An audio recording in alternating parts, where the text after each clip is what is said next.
Buenas! Nessa sessão a gente vai falar sobre a diversificação, o benefício, o ganho que a gente tem por diversificar. Entenda o ganho que eu tenho na relação retorno e risco que eu estou correndo.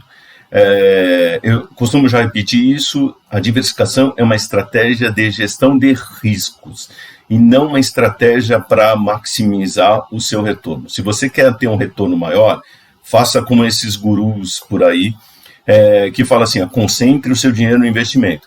Só que muitos deles falam isso porque eles já têm muito dinheiro, já têm um patrimônio muito grande, e aí concentrar, ou o patrimônio deles é aquele negócio, e, aliás, eles deveriam estar diversificando até os seus investimentos, e muitos até falam, já têm suas carteiras diversificadas e por isso vêm com esse discurso.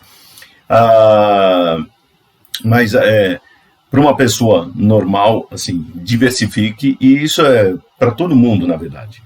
É que nem chá de camomila. Não faz mal para ninguém. Então, diversificação só ajuda. Agora, você quer ter mais retorno, você vai ter que investir mais, vai ter que concentrar mais o investimento.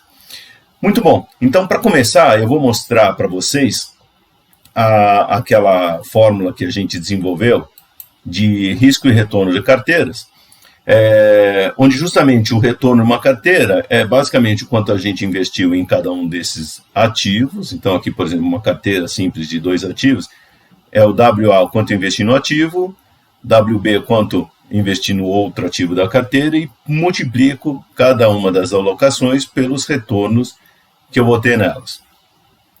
Já o risco da carteira tem os componentes individuais de cada ativo. Então, o risco do A, o quanto eu tenho de risco alocado no ativo A, mais o quanto eu tenho de risco alocado no ativo B. E o terceiro componente é justamente o quê? A interação entre esses dois ativos. Tá ok? Então, este termo mede a interação entre os dois ativos que a gente investiu. Tá ok? E aí, como chave nessa história, a gente tem justamente a correlação, que é essa medida aqui, ou a covariância, que é já olhando todo esse valor. Por que preferencialmente essa daqui é a covariância? Então, por que preferencialmente a gente olha a correlação? Porque é uma medida padronizada, que vai de -1 a +1, e é mais fácil daí a gente entender e fazer as comparações. Para a gente já ter benefício com a diversificação, esta correlação não precisa ser necessariamente negativa. Se for negativo, o benefício vai ser maior, porque aí esse termo como um todo fica negativo, ficando ele negativo, ele reduz este outro lado aqui. Então, a briga, no caso da diversificação, é entre os riscos individuais e a interação entre esses riscos. Se eu conseguir uma coisa com correlação negativa, eu reduzo esse lado dos riscos individuais. E aí, reduzo o risco da carteira como um todo. Individuais. Vou escrever corretamente aqui. Mas essa é a briga que está acontecendo debaixo dessa raiz, entre os riscos individuais e a interação. Se a gente tem uma correlação que é menor do que +1, ou seja, se a correlação não for perfeitamente positiva, a gente já tem ganhos de diversificação. Podem não ser ganhos muito grandes, mas a gente já tem ganhos isso daqui. Então não precisa necessariamente correr, não estou achando, Ricardo, não estou achando ativos com correlação negativa, ou dos ativos que eu tenho acesso, não consigo encontrar que tem correlação negativa. Primeira dica, dólar real frente ao dólar, e o euro também funciona, e o ouro são ativos que você coloca na carteira e normalmente eles têm correlação negativa com outros ativos. ou com os principais ativos, assim, renda variável como um todo e renda fixa. Então, quem está procurando diversificar tem que começar a pensar assim, talvez eu vou comprar um pouco de dólares, comprar euros ou comprar ouro, e aí você já começa a ter mais benefícios da diversificação. Muito bom. E sempre é o seguinte, nunca pense somente em 2 ativos, pense em todo o seu patrimônio, a sua carteira como um todo. Tem gente, às vezes, que fica preocupada com certos investimentos aqui e não percebe que todo o seu patrimônio, às vezes, está em imóveis. Então, de repente, o grande do seu patrimônio não é esse daqui que você está discutindo, você está quebrando a cabeça aqui, mas o seu grosso patrimônio está em outra forma. Então, olha seu patrimônio como um todo e aí você faz a análise. Tudo bem? Então, vou mostrar para vocês, vamos ver esse benefício aqui na prática, com dados reais que eu coletei. Então, primeiramente aqui, eu peguei alguns ativos principais, representando grandes classes de investimento. Então, para vocês verem, esse primeiro gráfico é o comportamento do IMAG. O IMAG é um índice de renda fixa da Ambima. Então, tem o IMA geral, né, que é o que eu estou usando, o IMAB1, tem IRFM, tem uma família de índices de renda fixa.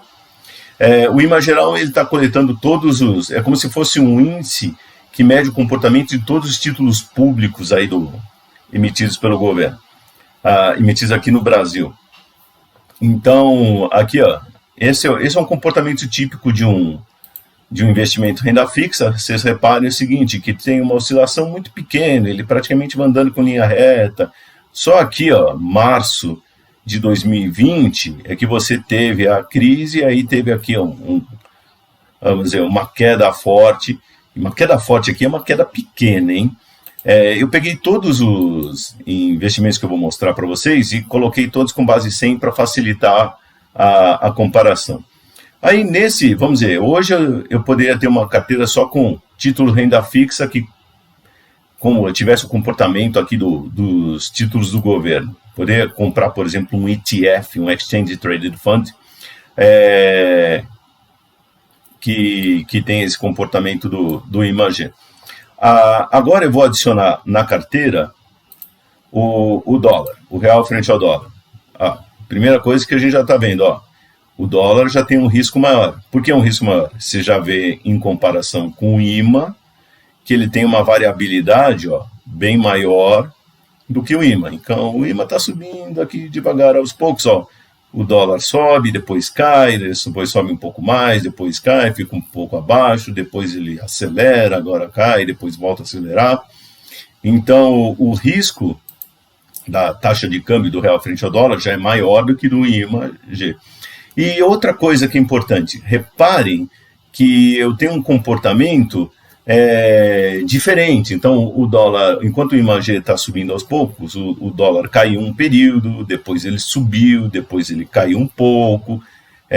Não é sempre que ele sobe, tem uma época que eles concordam. O que é uma época que eles concordam? Reparem, por exemplo, aqui no período aqui de início de 2019, aqui até a metade de 2019, pode ser até um pouco mais aqui, mas nesse período aqui, o IMA está subindo, o dólar também está subindo, os dois estão subindo devagar. Então, tem momentos que eles concordam, discordam.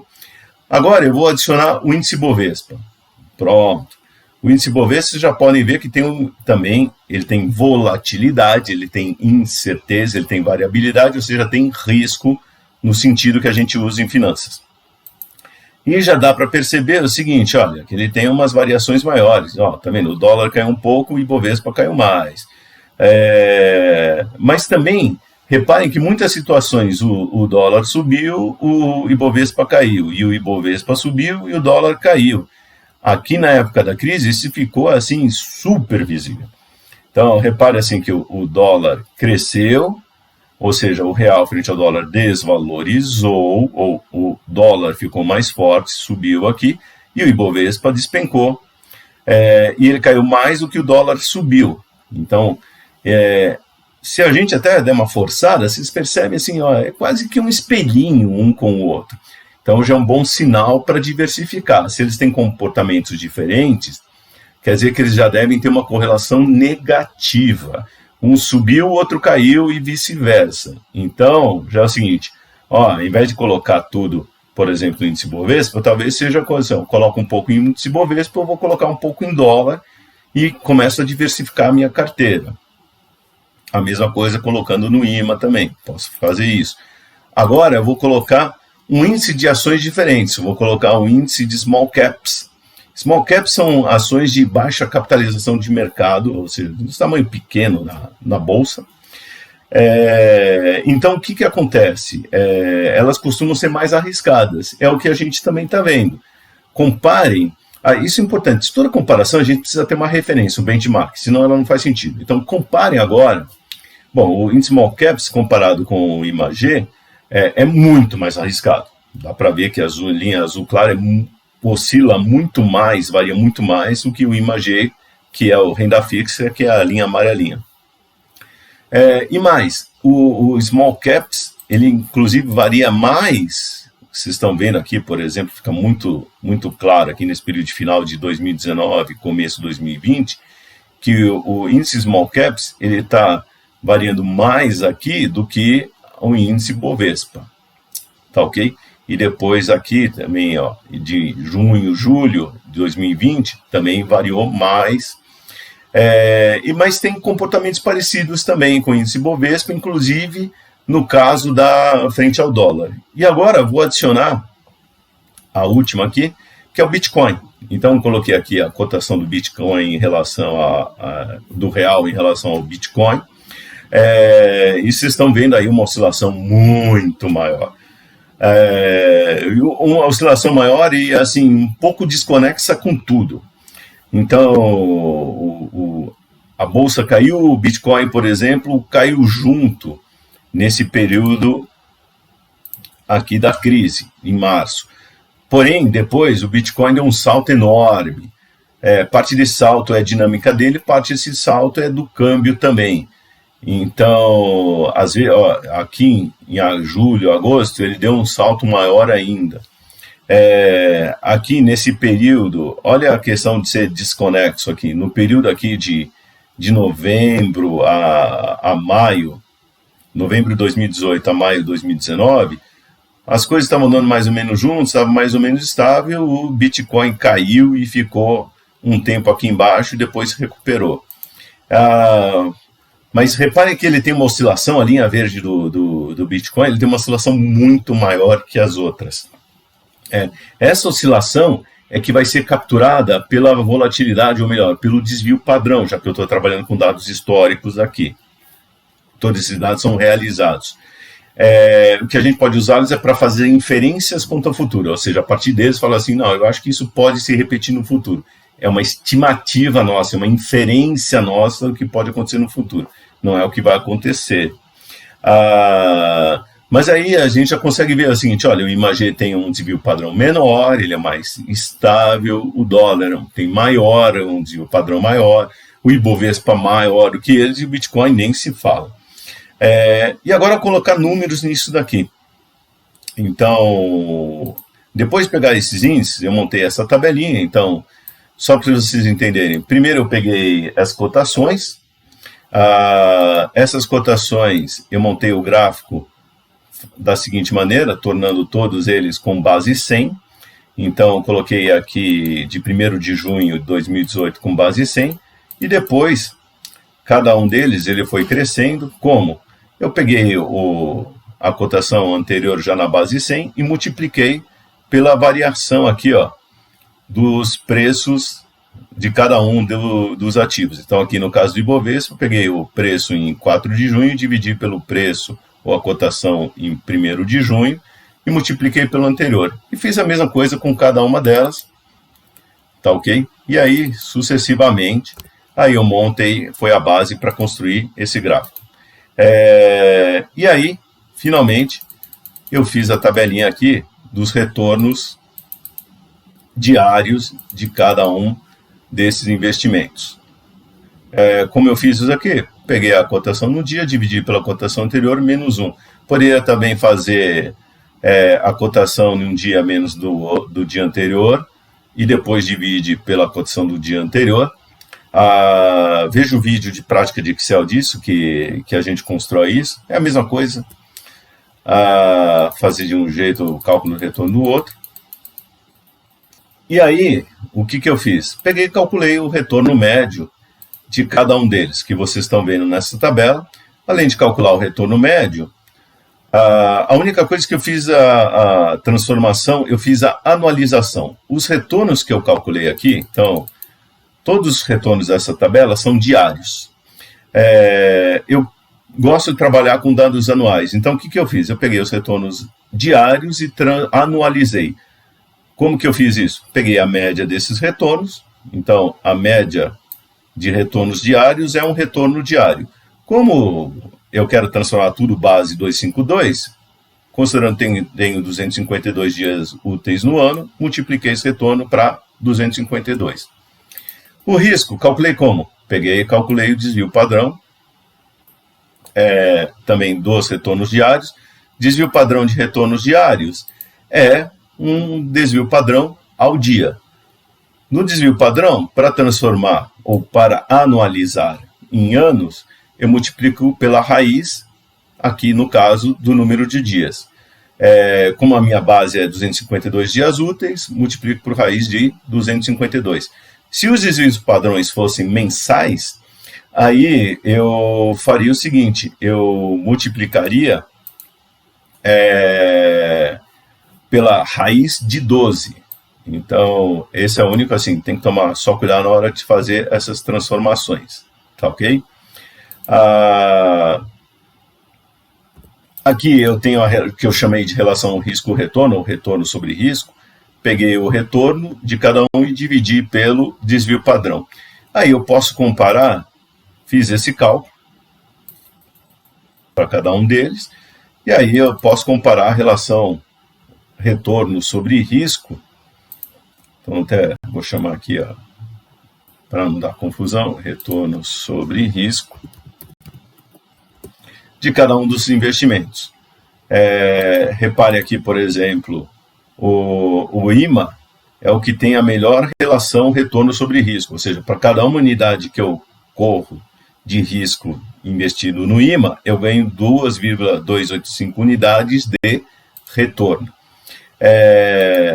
Depois veio o dólar, o Bitcoin, o Small Caps e por último aqui o Ibovespa. Isso considerando essa amostra que eu peguei. E depois eu vou fazer o cálculo aqui para carteira, na verdade já está prontinho. E aqui nessa tabela eu tenho as correlações dos ativos. É com base nessas correlações justamente que a gente vai poder calcular o risco da carteira. Para calcular o retorno da carteira é fácil, é só pegar o quanto eu aloco e multiplicar quanto eu aloco em cada um dos ativos aqui e multiplicar por quanto eu tenho de retorno nessa carteira. Se eu quiser calcular com retorno realizado, eu pego o passado, o retorno realizado. Se eu quiser, eu posso projetar retornos, vou trabalhar com retornos esperados aqui. Eu tenho o retorno esperado da carteira, só pegando cada uma da alocação e multiplicando pelo respectivo retorno e soma tudo, por isso que eu usei a fórmula aqui do somar produto. Para calcular o risco da carteira, aí eu tirei a raiz da soma das covariâncias. A gente, em outro vídeo, viu como pegar e calcular o retorno e o risco de uma carteira. É o que eu fiz aqui.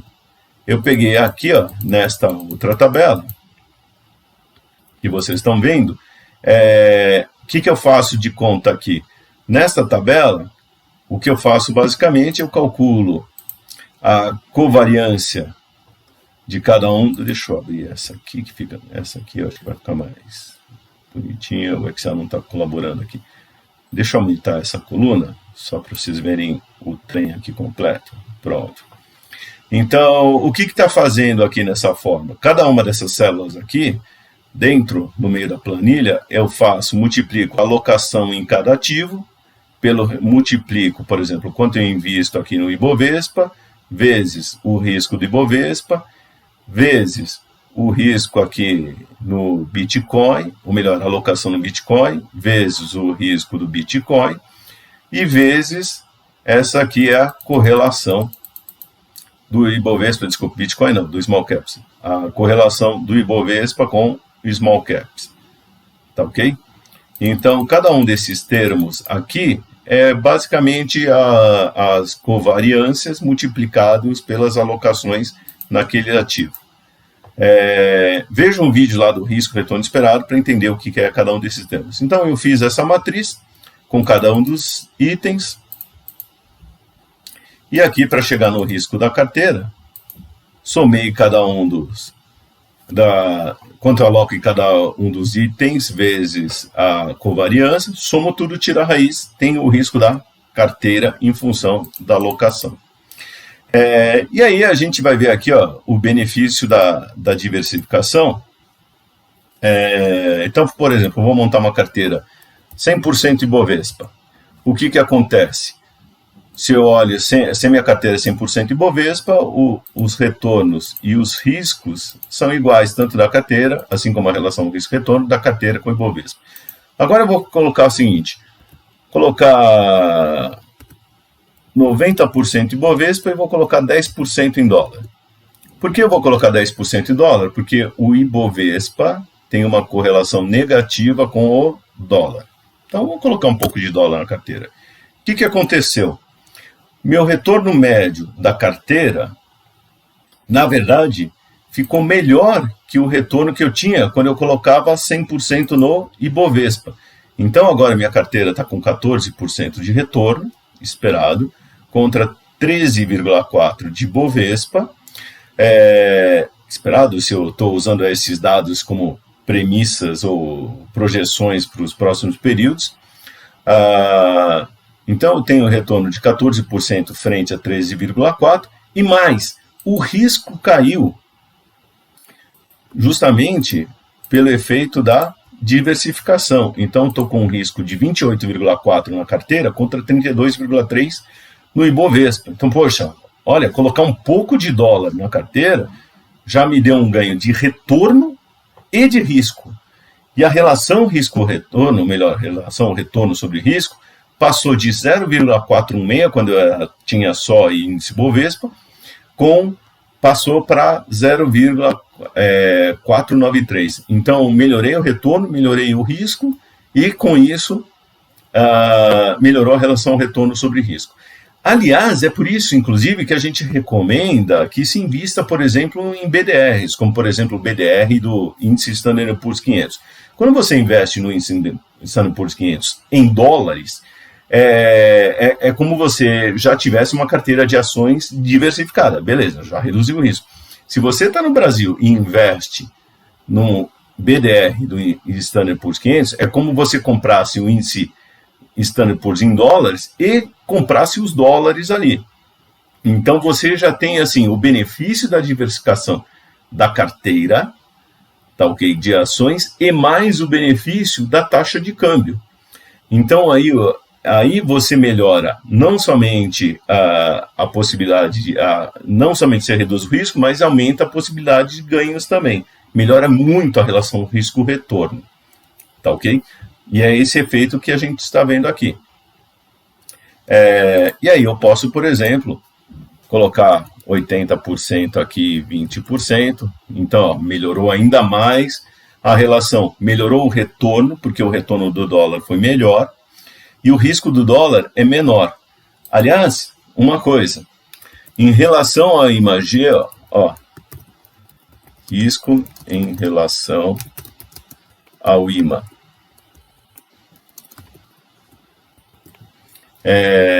Olha que interessante. Se eu pegar aqui, o risco, que é medido pelo desvio padrão, e fizer o seguinte, eu dividir pelo próprio risco do IMA, olha que interessante aqui a gente tem. O risco do IMA em relação ao próprio IMA é 1. O dólar é 4 vezes mais arriscado que o IMA. O índice Bovespa é 8 vezes mais arriscado que o IMA. E o Bitcoin é 16 vezes mais arriscado que o IMA. Ou também vocês podem fazer a seguinte, calcular o risco em relação ao dólar. O Ibovespa é 2 vezes mais arriscado que o dólar e o Bitcoin é 4 vezes mais arriscado que o dólar. Então é interessante até ter ideia dessas relações para saber como que é a volatilidade e que também o teu coração como está batendo com essa incerteza.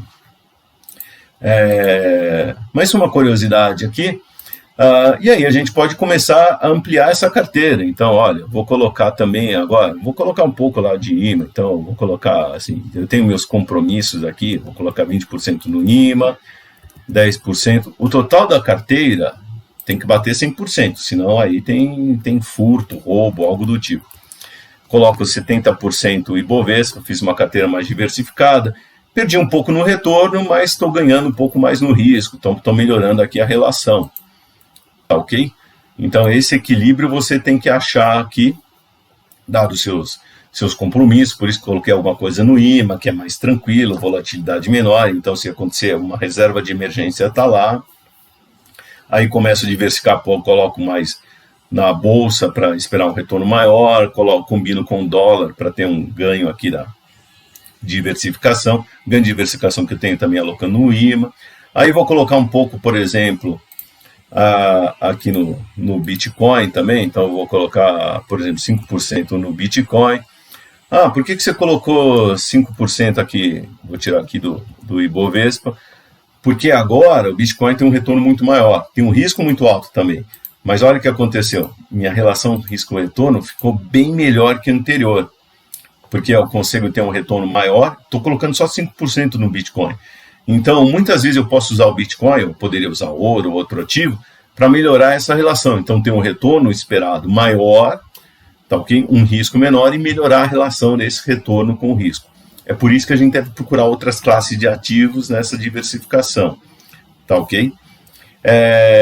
E aí a gente vai brincando com isso para montar uma carteira que te deixa assim, consiga cumprir os teus compromissos aqui de curto prazo, sua reserva de emergência, e combine com outros ganhos aqui para evitar risco como oscilação do dólar, queda da bolsa, porque a gente viu até no gráfico, quando a bolsa cai, o dólar sobe, vice-versa, então tem ganhos aí, e a gente consegue me ver, por isso sempre façam as suas análises olhando aqui as correlações, então você já entende aqui, a correlação vai de +1 a -1, então, puxa, estou vendo aquela correlação é negativa, tal, aquela correlação é baixa, correlação do Bitcoin, por exemplo, com a maioria dos ativos é baixa, 0,1, 0,003, é quase zero com o dólar, então uma combinação disso ajuda na carteira.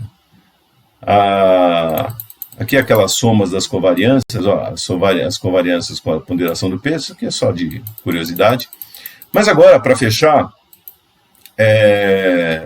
uma das coisas importantes, já que a gente está falando aqui de diversificação, é entender justamente o seguinte, legal, mas quanto eu ponho de ativos numa carteira aí para estar bem diversificado?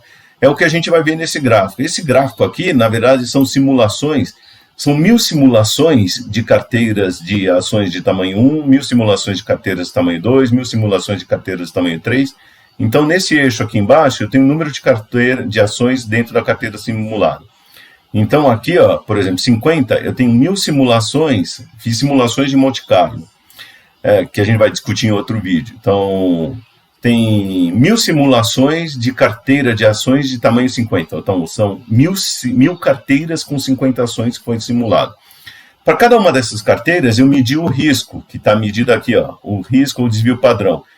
E essa linha azul que vocês estão vendo é o risco da carteira.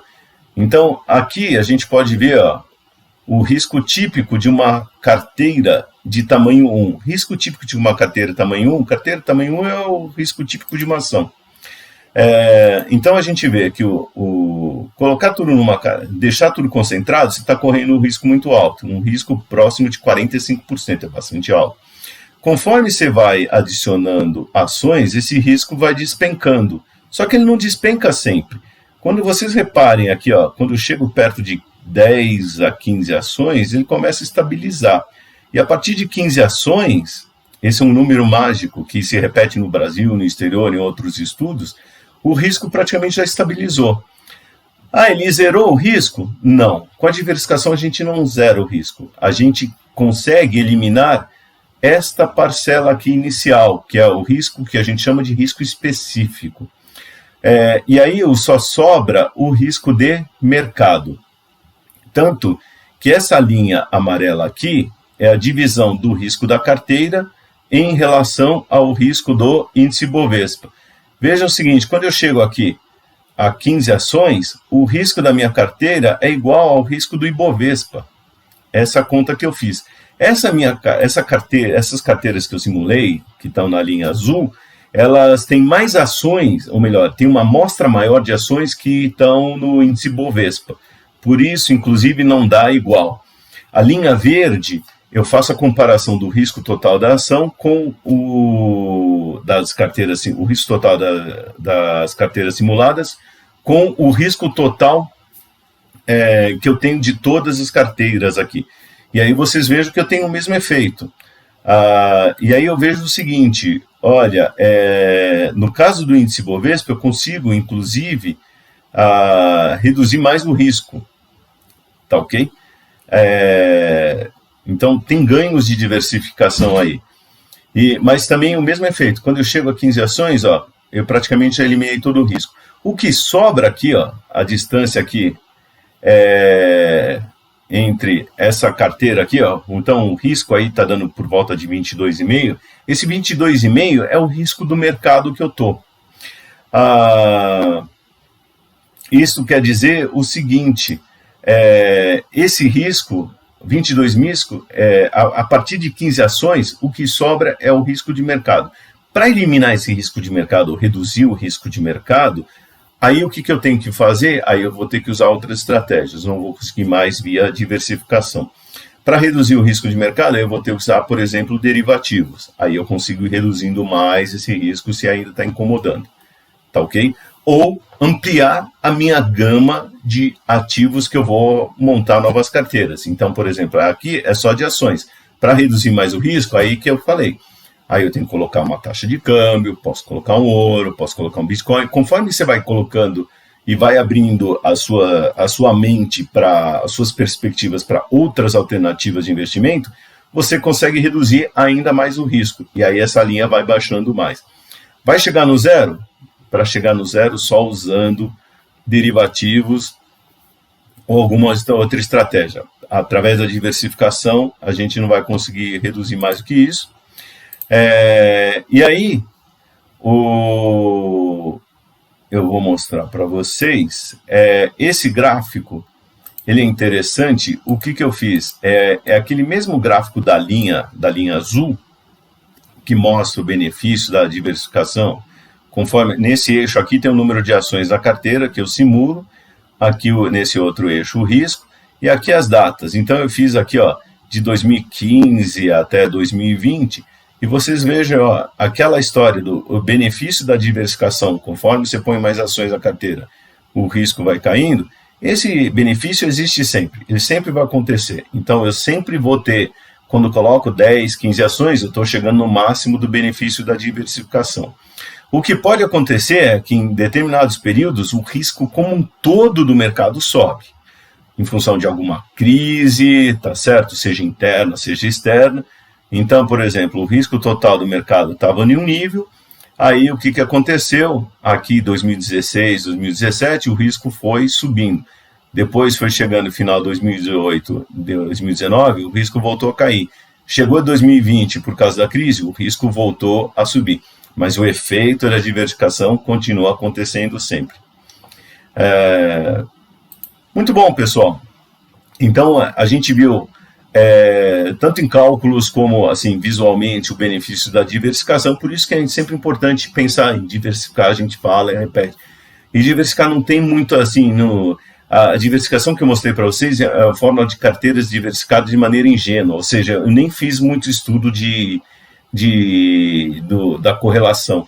Então, fazendo um estudo cuidadoso com correlação dos ativos, e hoje a gente tem vários instrumentos, como os ETFs, vários fundos de investimento, com poucos instrumentos a gente consegue fazer uma boa diversificação. Então, por exemplo, se você investir 2, 3 fundos com ações, com multimercados, com um pouco de renda fixa, claro, pensa em alocar, assim, guarda o seu dinheiro de emergência, que também se tem que considerar na hora que vai diversificar o todo e tal. E os seus outros ativos, sempre pense no patrimônio como um todo, não pense isoladamente. Montando isso daí, você vai ter uma real ideia de como está a sua diversificação e o risco, e para você ficar tranquilo assim com teus investimentos, tá bom? Faça esse exercício aí com o seu próprio patrimônio e com as projeções dele, e aí você vai poder ter uma noção assim de quanto que você está, como que está a sua relação risco-retorno e como que você pode melhorá-la, tanto pensando em aumentar o retorno, como também reduzindo talvez o risco se estiver te incomodando, tá bom? Até mais!